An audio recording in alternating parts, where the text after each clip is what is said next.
Welcome, dear dreamer. Let me invite you to wander the ancient lands of the Celts, where green hills roll endlessly beneath silver moonlight, where rivers sing softly to the stones, and where legends drift like whispers on the night air. As you rest, let the worries of the day melt away. Feel your body grow heavy against your bed. Your breath is slow and calm. Together, we will journey through old stories, told for countless generations, stories meant to comfort, enchant and carry you gently into dreams. So close your eyes, breathe deeply, and let us begin. Our first legend is the Children of Lear. Long ago, in the emerald heart of Ireland lived King Lear, a father who adored his 4 children. They laughed together in wide sunlit meadows. They played by the still waters of hidden lakes. But fate carried on jealous winds brought sorrow. A spell was cast, and the children were transformed into swans. White feathers spread where once were arms. Voices turned to song, soft and touching over the waters. And yet they were not lost. For wherever the swans glided, peace followed. Their music lulled the wild rivers into calm. Their presence brought stillness, as though nature itself bowed to their gentle sorrow. For centuries, they swam across silver lakes, beneath endless skies. They became a part of the landscape itself, eternal, serene, and untouchable. And though their story is tinged with sadness, the Children of Lear remind us that love endures no matter the form it takes. So, as you imagine them now, gliding silently over glassy waters beneath a rising moon, let your own heart be carried with them into quiet calm. And as the swans drift further into the distance, their wings brushing against the mist, we follow the river that carries their reflection. Downstream it flows until we reach another legend, a tale of wisdom hidden in shimmering waters. This is the story of the salmon of knowledge. Long, long ago, in a secret, peaceful place, there was a well filled with water, so clear it looked like a dream. Around this well grew 9 beautiful hazel trees, and their nuts held all the wisdom of the world. Every year, at just the right time, these magical nuts would fall from the branches and plop into the well. And in that well lived a beautiful shining salmon. This salmon would swim and eat the nuts, and with each one it would gather all the world's secrets, the secrets of the birds' songs, the whispers of the wind, and the mysteries of the stars. The salmon's scales shimmered with all the knowledge it held. It was not just a fish, it was a little library of living light, and it knew everything. By the river that flowed from this well lived a wise old poet named Finnegas. He had spent 7 long years, like 7 slow sleeps, trying to catch this special fish. He knew that the very first person to eat even a tiny piece of the salmon would become the wisest person in all of Ireland. He didn't want the knowledge for himself out of greed, but out of a deep and quiet wish to understand the world. One day, a young boy named Fionn came to live with Finnegas. Fionn was a kind and gentle boy, with a heart as brave as a lion and a spirit as light as a butterfly. He helped the old poet with his chores, and in return, Finnegas taught him everything he knew about stories and poems. One sunny afternoon, as they sat by the river, Finnegas felt a little tug on his line.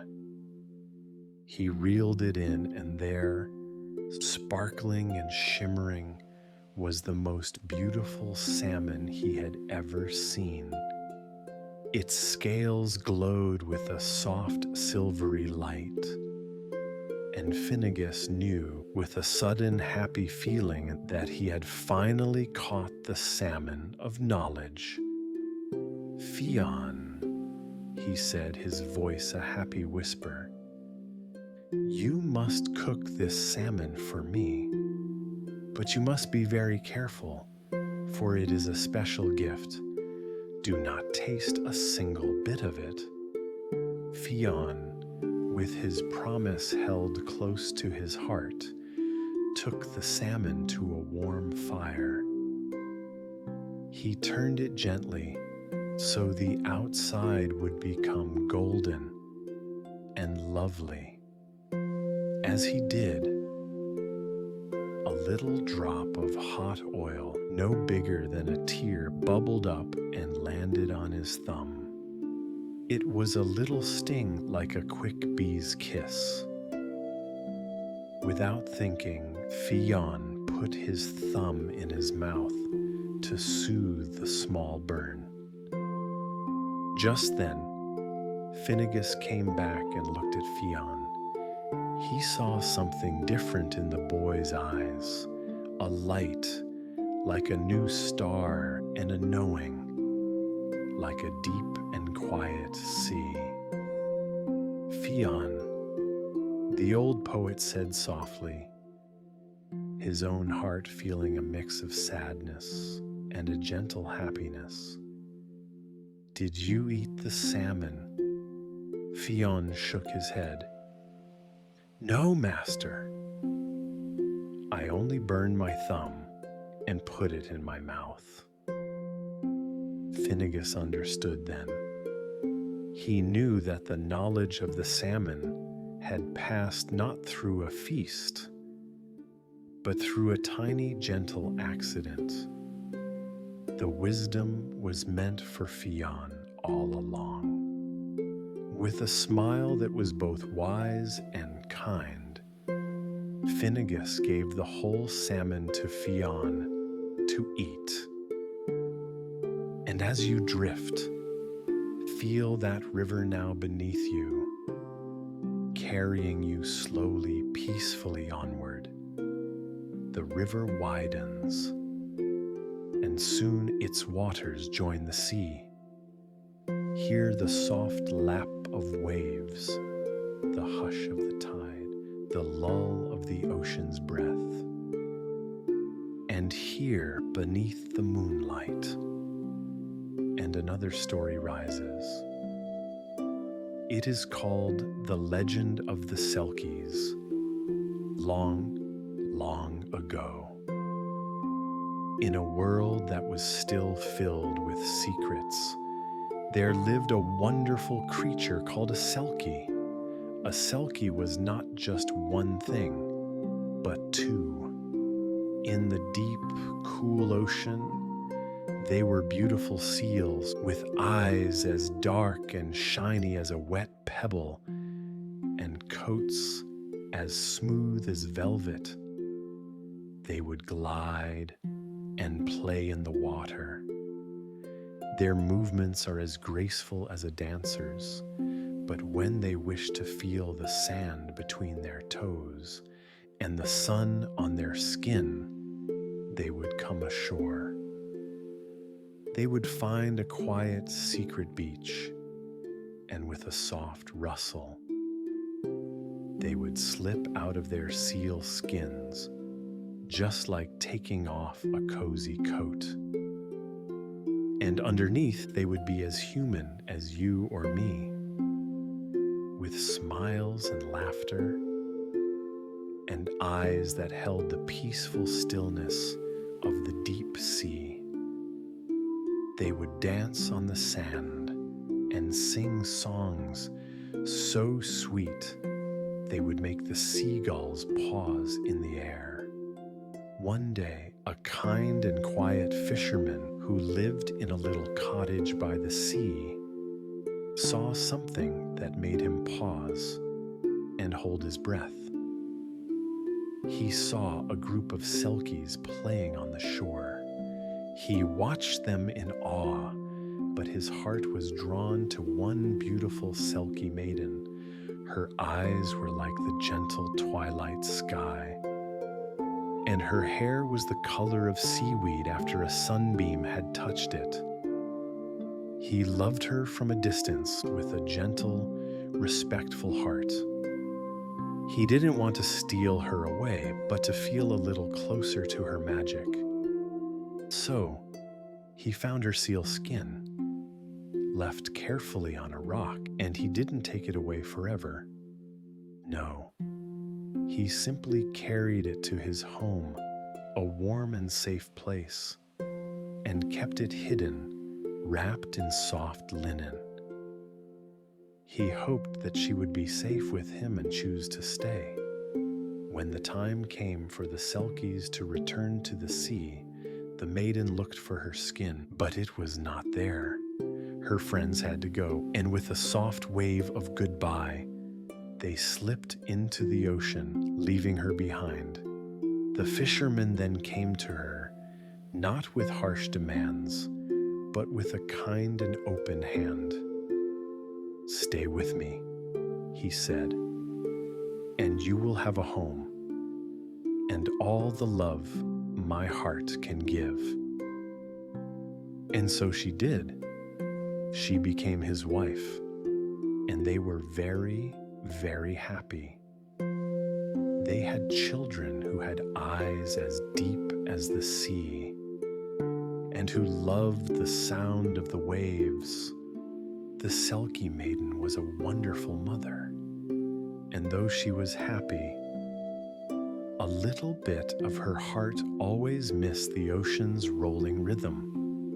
She would often stand by the window, looking out at the waves, a quiet longing in her eyes. One day, after many years had passed, her children were playing, and they found a soft, strange coat tucked away in a trunk. "Mother, what is this?" they asked, holding up the beautiful, dark seal skin. A soft sigh escaped her lips, and a light came into her eyes that the children had never seen before. It was a light of memory and home. She gently took the skin from their hands. It felt like coming home. She looked at her children, her heart full of love for them, and at the kind husband who had given her a life on land. She knew she had to say goodbye. The sea was calling her home now, a quiet song that had always been in her heart. She slipped back into the skin, and with a beautiful, graceful movement, she became a seal once more. She looked back at her family on the shore. A a silent promise in her dark eyes. She didn't leave them forever. She would often swim close to the shore so they could see her. Her children knew their mother lived in the waves, a part of them, a piece of the sea's ancient magic. And she would watch over them, a sleek, dark shadow in the gentle light of the moon. The Selkies remind us of the beauty of change, that we too can move between the tides of our lives, finding peace wherever we are carried.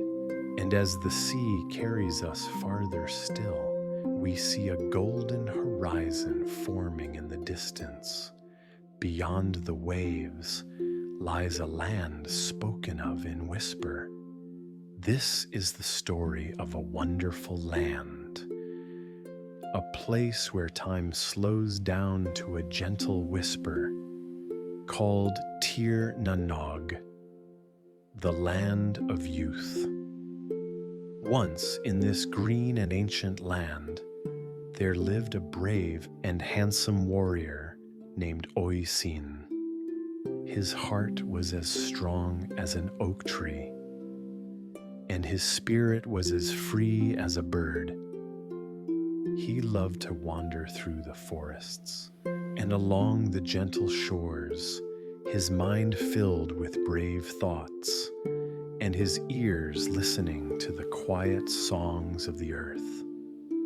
One day, as he stood by the water's edge, a most beautiful sight appeared. From the shimmering distance, a horse with a coat as white as a snowflake galloped towards him, its hooves barely touching the waves.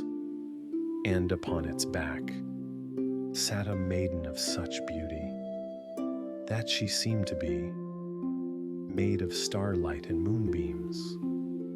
Her hair was like spun gold, and her eyes held the peaceful stillness of a clear lake. Her name was Neve, of the golden hair. When she reached the shore, her voice was like the softest melody. "Brave Oisin," she said, "I have traveled from a land far away, a land where no one ever grows old or sad, a land where the sun always shines and the flowers never fade. It is called Tir Nanog, and I have come to take you there, for my heart has chosen you." Oisin, enchanted by her grace and the promise of a life without sorrow, looked into her eyes. He knew he had to go with her. He mounted the white horse behind Neve, holding on as they galloped away. Their journey is a soft, magical blur. They rode over the waves, which parted for them like curtains of silver. And they passed islands, where little creatures waved them on. Finally, they arrived at Tir Nanog. The air was filled with the soft hum of bees, and the trees were always heavy with ripe, sweet fruit. There was music everywhere, played by unseen hands, and the people laughed with a joy that was as pure as a clear spring. Oisin spent his days riding through sun-dappled glades, and his nights telling stories by a crackling fire. He felt no worry, no pain, and no tiredness. Every day was like a beautiful, long, peaceful dream. He lived there with Neef, and he felt as if only a few short months had passed. but in the human world he had left behind. A very, very long time had quietly slipped away. 300 years had come and gone like a handful of gentle breaths. One morning, a little wisp of sadness, as light as a feather, brushed against Oisin's heart. He felt a quiet longing to see his family again, a longing to walk on the familiar hills and to feel the ground of his homeland beneath his feet. "Neem, my love," he said softly, "I miss my friends and my father. I wish to visit them just for a little while to see how they are." Neem's face became a little cloud of worry. "Oisin," she said, "I will give you my white horse to ride, for only it can carry you between our two worlds. But you must promise me this one thing. Do not, for any reason, let your feet touch the soil of your old world. If you do, all the years you have spent here will rush over you like a great wave." Oisin promised. His heart was full of hope. He mounted the white horse, and with a gentle wave to Neve, he began his journey back. As he rode, the beautiful land of Tir na Nog seemed to fade behind him, like a pleasant memory. When he arrived in his homeland, he found it completely changed. The great oak forests were gone, and in their place were little patches of trees. The brave warriors he had known were long gone, and was replaced by people who seemed small and frail. They looked at him with wonder, for he was a magnificent giant of a man, so full of strength and light. As he was riding, he saw a group of men trying to move a large stone. They were struggling, and their faces are tired. Oisin, with his kind and generous heart, wished to help. He leaned down from his horse to lift the stone for them, but as he reached out, his saddle strap broke. He slipped and fell, his bare feet touching the ground.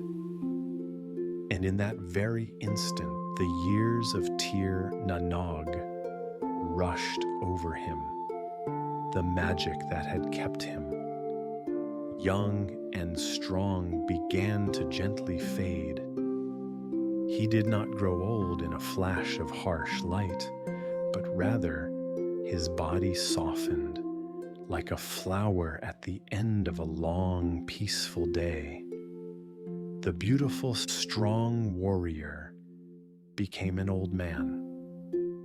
His hair turned as white as a winter's first snow, and his strength leaving him like a quiet sigh. The people gathered around him, their eyes filled with wonder and a gentle sadness. He told them his story, his voice a soft whisper from a far-away time. When his tale was done, Oisin closed his eyes and drifted off into a final, peaceful sleep, with a soft smile on his face. He had seen the land of youth, and his heart was forever, full of its gentle magic. The story of Tir na Nog is a reminder that some of the most beautiful things in the world are like a dream, and that even the longest journey eventually comes to a quiet rest. And now let us travel to to a land of rolling green hills and whispered secrets, a place where the world of humans and the world of magic live side by side, hidden in plain sight.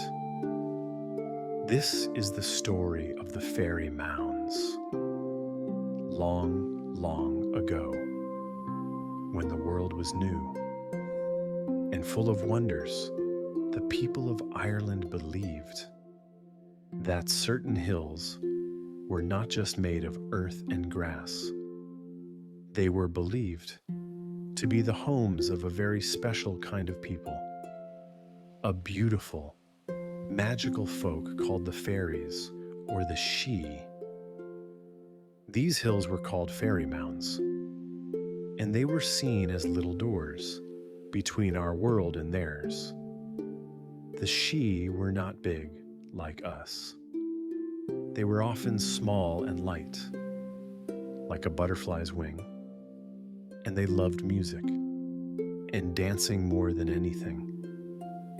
They lived in a world of soft, golden light, and their clothes were woven from spider webs and dew. They were not mean or scary. They were simply a different kind of people, and they had their own way of doing things. They just wanted to be left alone to sing their quiet songs and live their peaceful lives. The people of the villages knew that these mounds were special. They knew that you should never ever disturb a fairy mound. You shouldn't build on it, or dig near it, or even take a single stone from it. To do so would be like knocking on their front door without an invitation. And it would make them very, very sad. The farmers would gently guide their plows around the mounds, leaving a little patch of land untouched, like a soft green island in a sea of fields.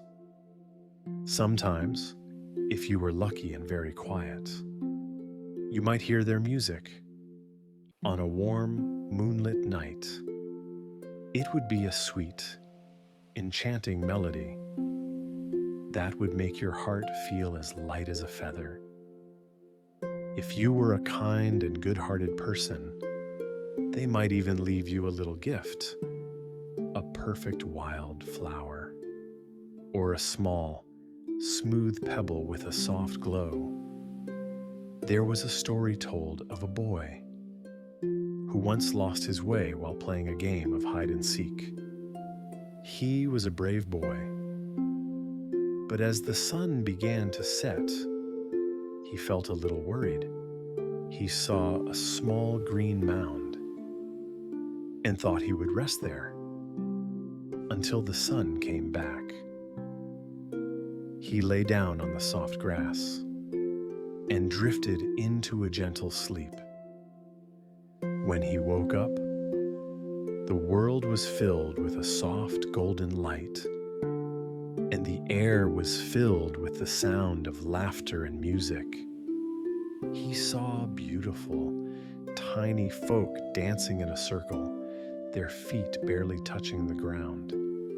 They weren't frightening, they were just playing, like he would with his friends. One of the Sidhe saw him and gave him a gentle smile, then placed a little sweet cake of berries in his hand. He ate it, and it was the most delicious thing he had ever tasted.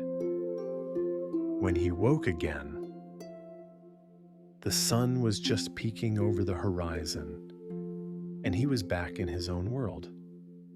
His family was looking for him. They were very worried. He told them his story, but no one believed him until he showed them a small, smooth, green stone he had found in his pocket, a tiny piece of the fairy world. The legend of the fairy mounds is a gentle reminder to us all. It reminds us that there is a quiet, magical world all around us in the places where we least expect it. It teaches us to be respectful of things we don't understand and to find the magic in the peaceful, untouched corners of our world. And now, the glow of the fairy mounds fades into dreams, and in those dreams, another story takes shape. It is the tale of Angus, a young god of love and dreams, and his search for the most beautiful music of all. Angus was a very special god.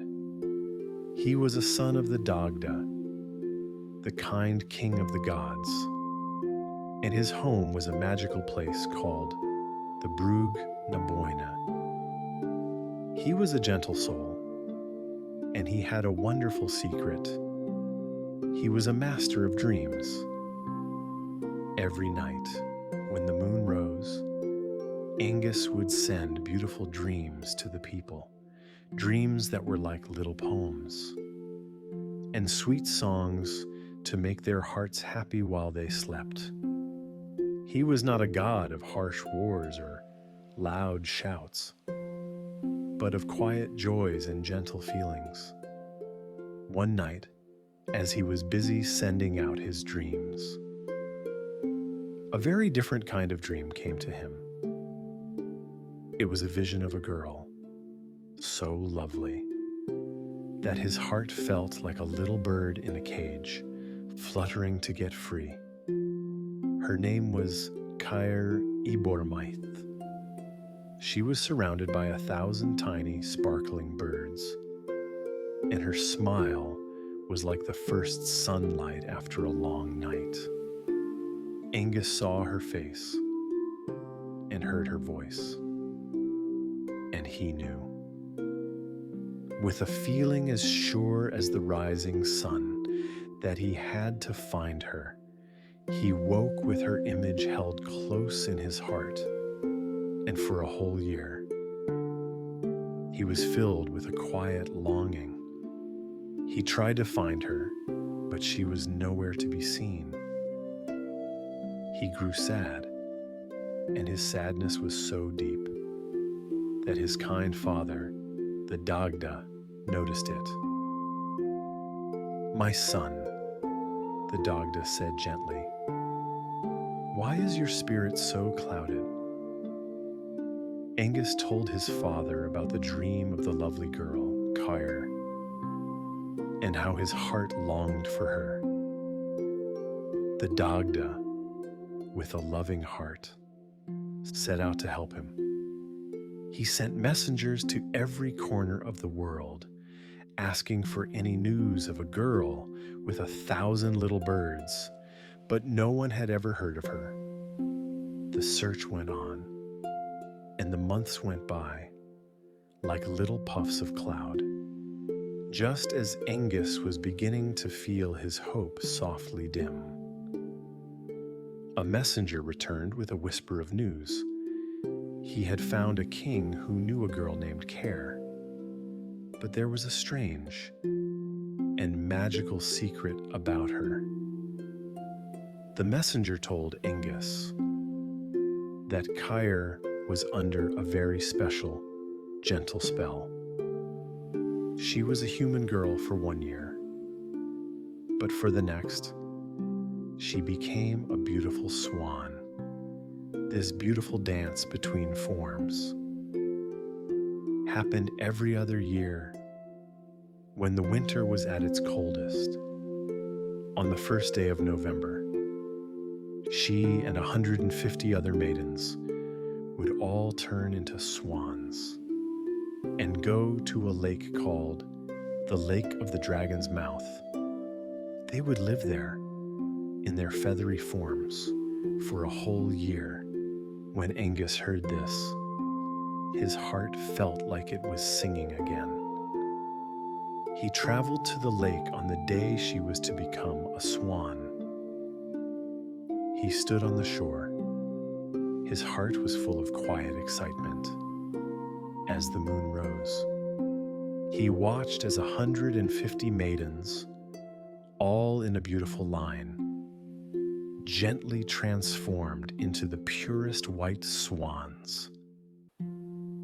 They glided onto the water, and Ingus's heart ached, for he could not tell which was his beloved care. But a gentle voice from his father, the Dagda, came to him in a whisper on the wind. "Angus, you must call her by name." Angus took a deep breath. He didn't shout or roar. He sang a soft, beautiful song of love and longing. His voice was like a silver bell, and it carried his heart's true wish over the calm water. "Caer Ibermaith," he sang. "Come to me, for my heart has found its home in you." And from the flock of 150 swans, one gentle swan broke away from the others and swam toward him. Her eyes held the same kind and loving light he had seen in his dream.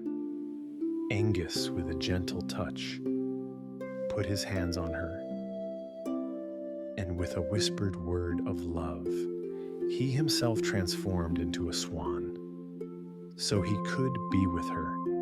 They didn't fly away, but circled the lake 3 times. And as they did, their songs became the most beautiful music anyone had ever heard. The people who heard it felt their hearts filled with peace and a deep, quiet happiness. Angus and Caer lived a life full of joy, flying and singing together. They taught the world that true love can find its way through any magical change, and that the most beautiful songs are the ones that come from the heart. And so, dear dreamer, our journey through Celtic legends comes to rest. We glided with swans across still waters, followed rivers to wisdom, danced with Selkies under the moon, crossed seas to the golden meadows of Tir na Nog, listened to the whispers of fairy mounds, and dreamed with Angus eternal love. Now all is quiet. The rivers, the seas, the meadows, the hills, they are all at peace, holding you in their timeless embrace. As you drift further into sleep, know that you are safe, cradled in stories as old as the stars. Sleep tight, dear dreamer. May your dreams be gentle, your heart be calm, and filled with peace.